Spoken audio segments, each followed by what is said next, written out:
Muy buenas noches amigos, bienvenidos a La Pelotera. La Pelotera de hoy hace referencia a una propuesta del senador Roy Barreras, que en esto pareciera cada día asumir la identidad de doña Paloma Valencia.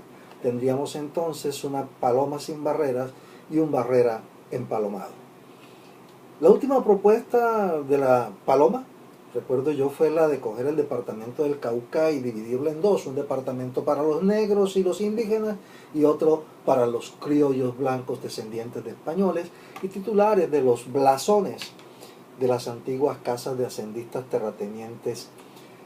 Y suspendamos ahí para no tener que hablar de paramilitares y para no tener que hablar de promotores de la violencia a cargo de los pájaros, de la chusma, de los chulavitas y todas estas cosas. Y en un acto de emulación con la senadora, Roy Barreras se nos presenta con la propuesta de que cuando se acabe el conflicto armado interno, los miembros de la policía y de las fuerzas militares puedan ejercer el derecho al voto. No puedo decir que se vienen a poner los pelos de punta, porque bien escasos que están. Pero sí, pareciera que el senador Roy Barreras no tuviera en claro varias cosas. Primero, la declaratoria de la existencia de un conflicto armado interno es, senador Barreras, es, y usted lo sabe, una decisión política.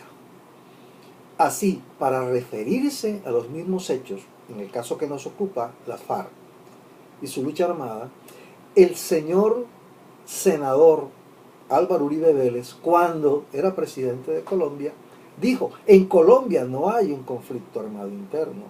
En Colombia lo que hay es una actuación de unas fuerzas irregulares, narcotraficantes, terroristas, que desafían el poder del Estado. En ese caso, decía él, aquí no hay un conflicto armado interno.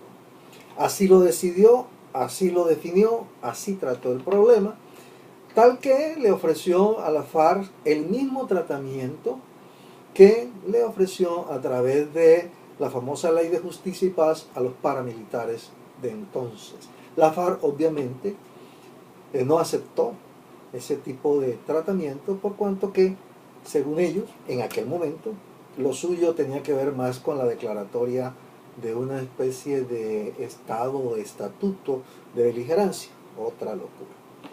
Pero en todo caso, lo que debe quedar claro, y que lo tiene el señor Barreras de presente, pero que lo ignora, pero se hace loco y no lo hace visible, es que la declaratoria de un conflicto armado interno es un acto político.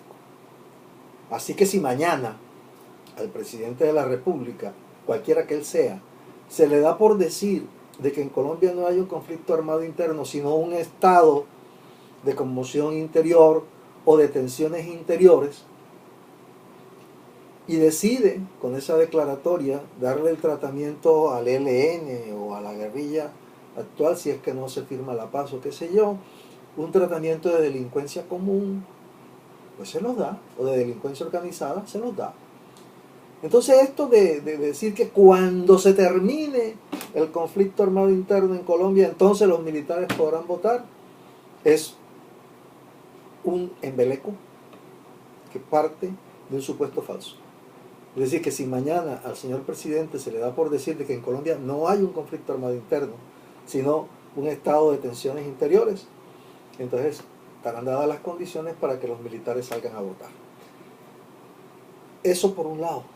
Por otro lado, pareciera que mi amigo desconociera la historia de este país en los tiempos en que las fuerzas militares han actuado y han participado en política.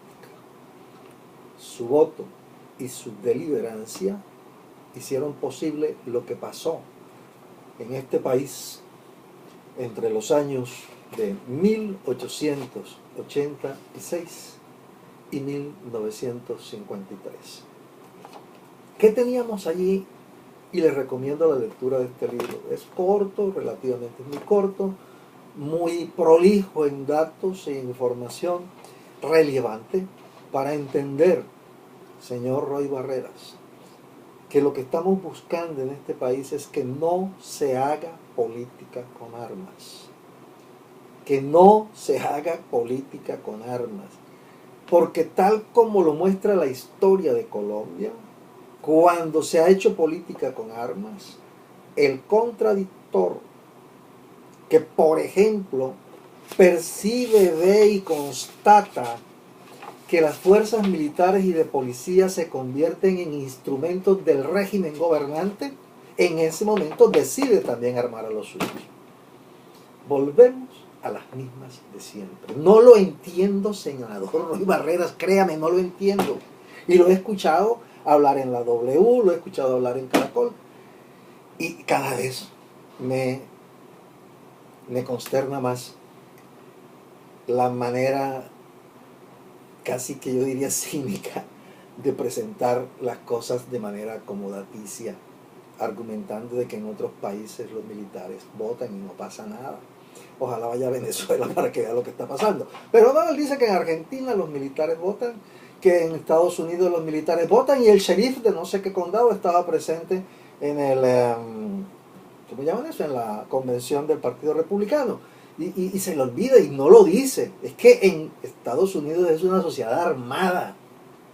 Allá el ciudadano pelea y defiende, la organización Rifles, por ejemplo, defiende el derecho de los americanos como una parte de la constitución política, creo que es la primera enmienda, de usar, poseer y usar, vuelvo y repito, usar, poseer y usar armas defensivas y armas ofensivas.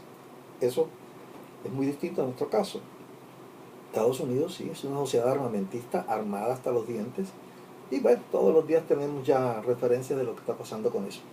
Pero acá entre nosotros, cuando el gobierno liberal o conservador tuvo a su lado las Fuerzas Armadas y de Policía como instrumentos del régimen, simplemente los que estaban por fuera del poder tuvieron el argumento, tuvieron las razones para armarse y desarrollar lo que ya todos nos conocemos como la violencia en Colombia, que no es de hace 50 años, eso es mentira. Esa violencia generada por unas fuerzas militares que participaron en política, que votaron y que además de eso llevaban a la gente a votar, y que cuando no le funcionaban utilizaban el poder intimidatorio de las armas, además de influir y orientar la votación de la gente, de la tropa. Cuando eso pasó, nos dio como resultado esta sociedad construida a tiros. Entonces yo a veces no entiendo cómo el vocero de quien va a Cuba a discutir con las FARC la necesidad imperiosa de acabar con la política armada, viene al día siguiente a Colombia a proponer que los armados, en este caso la policía y el ejército, hagan política. Es una estupidez, qué pena, señor senador Barrera, es una estupidez, y cuando digo estupidez es falta de imaginación, falta de sensibilidad y sobre todo falta de memoria. Le recomiendo que se lea este libro. Aquí, por fuera de cualquier intención política, hay todo un recuento muy al detalle de cómo, cuando se ha hecho política con armas desde las instituciones del Estado, eso ha generado por fuera de ellas la respuesta de los excluidos del poder para armarse. No es más, tampoco es menos, como decía mi amigo ya difunto José Bolaños de la Hoz. Seguiremos en esta tarea. Hasta mañana, que la pasen bien, feliz día domingo.